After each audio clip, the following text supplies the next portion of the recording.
सांसों के द्वारा अपने मन को शांत करने के बारे में आपने सुना होगा, लेकिन क्या आप सोच सकते हैं कि सांसों का एक ऐसा ध्यान है जो आपके शरीर को सभी बीमारियों से बचा सकता है।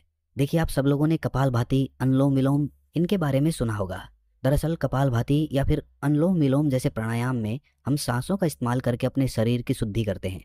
कुछ पलों का तूफान पूरे जंगल को हिला सकता है, उसी प्रकार कुछ पलों का सांसों का तूफान आपके रोम रोम को जागृत कर सकता है। सांसों के इस अद्भुत विज्ञान के बारे में महात्मा बुद्ध ने एक कहानी के माध्यम से बहुत अच्छे तरीके से समझाया है। महात्मा बुद्ध के सबसे प्रिय शिष्य आनंद ने एक बार बुद्ध से सवाल किया कि हे बुद्ध, आप हमेशा कहते हैं कि सांसों पर ध्यान लगाओ, लेकिन ध्यान तो हम किसी भी चीज का कर सकते हैं, जैसे कि अपने चलने पर, भोजन करने पर या फिर कोई काम करने पर। सांसों पर ध्यान लगाना क्यों महत्वपूर्ण होता है? महात्मा बुद्ध ने इसका जवाब देते हुए बताया कि सांसें हमारे जीवन का आधार होती हैं। उन्हीं से हमें जीवन मिलता है और उन्हीं के छूट जाने से जीवन खत्म हो जाता है। आनंद, अगर जीवन को समझना है तो हमें अपने मन को समझना होगा, और सांसें हमारे मन और हमारे शरीर के बीच एक पुल का काम करती हैं। अगर तुम इस पुल पर चलना सीख लेते हो तो तुम अपने शरीर के माध्यम से अपने मन में प्रवेश कर पाओगे। तथागत ने आगे कहा कि तुम ध्यान किसी भी चीज का लगा सकते हो, किसी भी वस्तु का लगा सकते हो, लेकिन सांसें हमारे साथ तीनों पहर रहती हैं, और जब हम सोते हैं तब भी हमारी सांसें ही चल रही होती हैं। इसीलिए सांसों का ध्यान सबसे आसान ध्यान है। उस ध्यान को तुम कभी भी कर सकते हो, और सांसों के द्वारा अपने मन को समझना ज्यादा आसान हो जाता है। क्योंकि जब हम दुखी होते हैं, परेशान होते हैं, तो हमारी सांसें अलग तरीके से चलती हैं, लेकिन जब हम शांत होते हैं, आनंद में होते हैं, तब हमारी सांसें अलग तरीके से कार्य करती हैं। जब हम गुस्से में होते हैं अथवा डर में होते हैं, तब हमारी सांसें अलग प्रकार से कार्य करती हैं। इसीलिए हमारे मन की भावनाओं को समझने के लिए हमें अपनी सांसों को समझना होगा। जिस प्रकार हमारी सांसें चलेंगी, उसी प्रकार हमारे मन में भावनाएं पैदा होंगी। आनंद ने सवाल किया कि हे बुद्ध, मन की भावनाओं को समझने के लिए हमें सांसों का कौन सा ध्यान करना होगा, और क्या उस ध्यान से मन की भावनाएं काबू में की जा सकती हैं? जैसे मन के अश्लील गंदे विचारों को रोकना हो, गुस्से को काबू में करना हो, या फिर जलन जैसी नकारात्मक भावनाओं से छुटकारा पाना हो। क्या कोई ध्यान ऐसा है जो हमारे मन को शुद्ध कर सकता है? क्योंकि जब तक मन में पवित्रता पैदा नहीं होगी, तब तक ध्यान करने का कोई लाभ नहीं है। लेकिन ना चाहते हुए भी साधक के मन को नकारात्मक भावनाएं घेर लेती हैं, और जो उसके ध्यान में बहुत बड़ी बाधा बन जाती है। तथागत ने कहा कि जो अपनी सांसों को समझ गया, समझो वो बदल गया। इंसान के शरीर में और उसके मस्तिष्क में जितनी भी प्रतिक्रियाएं होती हैं, वो सब उसकी सांसों के चलने के अनुसार पैदा होती हैं। मनुष्य कभी ध्यान ही नहीं देता कि उसका मन उसकी सांसों के अनुसार प्रतिक्रिया कर रहा है। कभी होशपूर्वक देखने का प्रयास करना। जब तुम्हारे अंदर गुस्सा, डर या फिर चिंता जैसी भावनाएं पैदा होती हैं, तब तुम्हारी सांस लेने की गति तेज हो जाती है, और जब तुम शांत होते हो, आनंद में होते हो, तब तुम्हारी सांसों की गति एकदम शिथिल हो जाती है। आनंद, जितनी गहरी किसी की सांस होती है, उतना ही ठहराव उसके व्यक्तित्व में पैदा हो जाता है। अक्सर तुम देखना कि जो लोग गहरी सांस नहीं लेते हैं, यानी कि छाती से सांस लेते हैं, सांसें उथली उथली रहती हैं, ऐसे लोग ज्यादा दुखी और चिंतित रहते हैं। और वहीं पर जिन लोगों की सांस गहरी होती है, उनकी आंखों में तुम्हें एक शांति नजर आएगी, एक आनंद दिखेगा। ऐसे लोग किसी भी परिस्थिति में बेचैन नहीं होते हैं, उनका मन हमेशा शांत बना रहता है। वो कठिन से कठिन परिस्थिति को भी बड़ी शांति से सुलझाते हैं, और इसीलिए उनकी बुद्धि, उनका मस्तिष्क दूसरों से तेज काम कर पाता है, क्योंकि उनका मन शांत होता है, नकारात्मक भावनाओं से खाली होता है। आनंद, अगर कोई भी मनुष्य नकारात्मक भावनाओं या नकारात्मक विचारों से घिरा रहता है, शरीर में सुस्ती, आलस्य, ये सब भावनाएं उसकी सांसों के कारण पैदा होती है। इसीलिए ये बहुत आवश्यक है। अगर जीवन में अच्छी आदतें बनानी है, सोचने का नजरिया सकारात्मक रखना है, तो हमें अपनी सांसों को समझना होगा, और उसका सबसे अच्छा तरीका है अपनी सांसों का ध्यान। सांस हमारी हमेशा चलती रहती है। अगर पूरे दिन में से कुछ समय हम अपनी सांसों पर ध्यान लगाने को दें, तो हमारा पूरा जीवन परिवर्तित हो सकता है। धीरे धीरे जैसे जैसे सांसों पर ध्यान गहरा होता जाएगा, वैसे वैसे तुम अपनी भावनाओं को समझने लगोगे, अपने शरीर में चल रही प्रतिक्रियाओं को अच्छे से देखने लगोगे। ये तभी संभव हो सकता है जब तुम अपने प्रति सचेत रहो, अपने प्रति होश में रहो। और होश तभी जागृत होता है जब किसी चीज पर निरंतर ध्यान लगाया जाता है। और हमेशा ध्यान में रहने के लिए प्रकृति ने हमें सांसें दी हैं। हम अपनी सांसों पर चलते समय, खाते समय, उठते समय, बैठते समय, हर वक्त, हर समय ध्यान लगा सकते हैं। उनको देख सकते हैं कि वो किस नाक से आ रही हैं, किस नाक से जा रही हैं, नाक के कौन से कोने से टकरा रही हैं। और जब हम निरंतर ये देखने लगते हैं, तो हमारे विचार छटने लगते हैं, अब हम वास्तविकता की दुनिया में जी रहे होते हैं।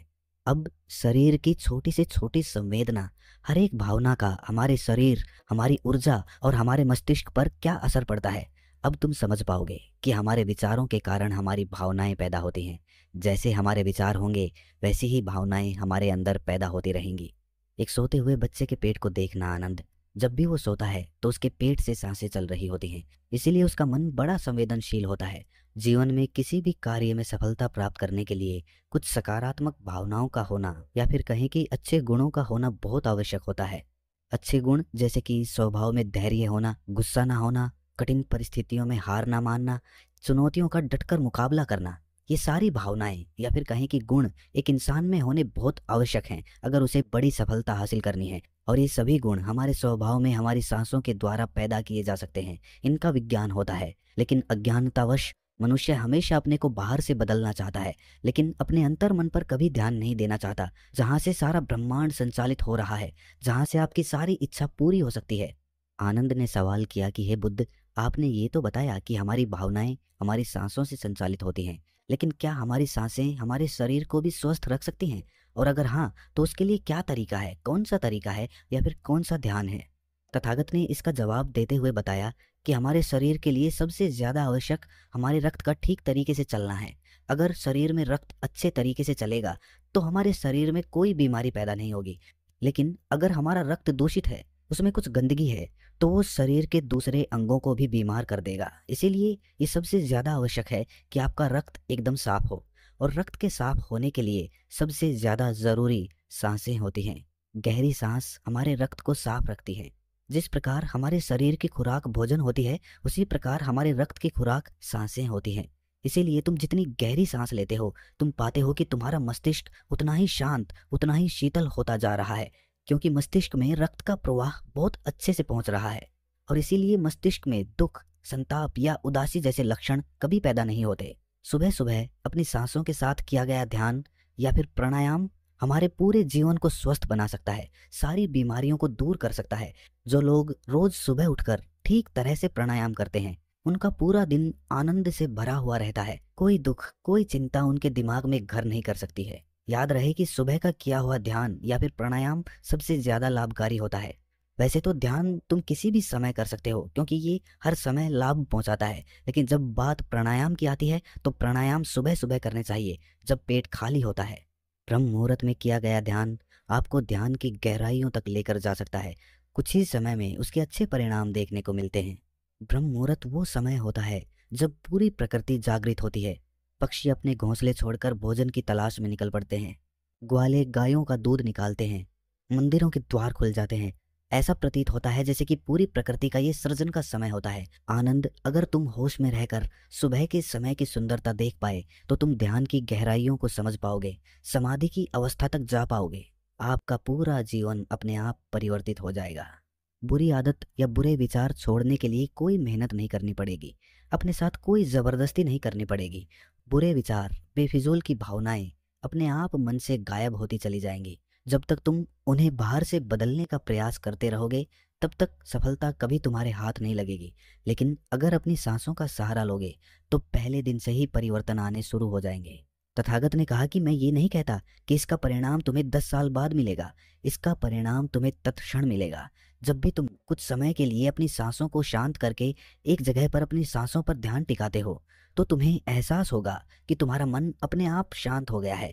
उसमें कोई दुख, कोई विचार, कोई भावना तुम्हें परेशान नहीं कर पा रही है।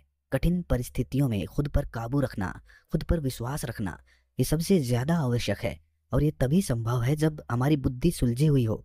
हम छोटी छोटी बातों के बारे में ज्यादा सोचने की जगह तुम उसके हल के बारे में विचार करने लगोगे। अभी तुम्हारी ऊर्जा हो सकता है कि गलत जगहों पर इस्तेमाल हो रही हो, लेकिन अगर अपनी ऊर्जा को एक सही दिशा देनी है, उसका सही इस्तेमाल करना है, तो तुम्हें सांसों का विज्ञान समझना ही होगा।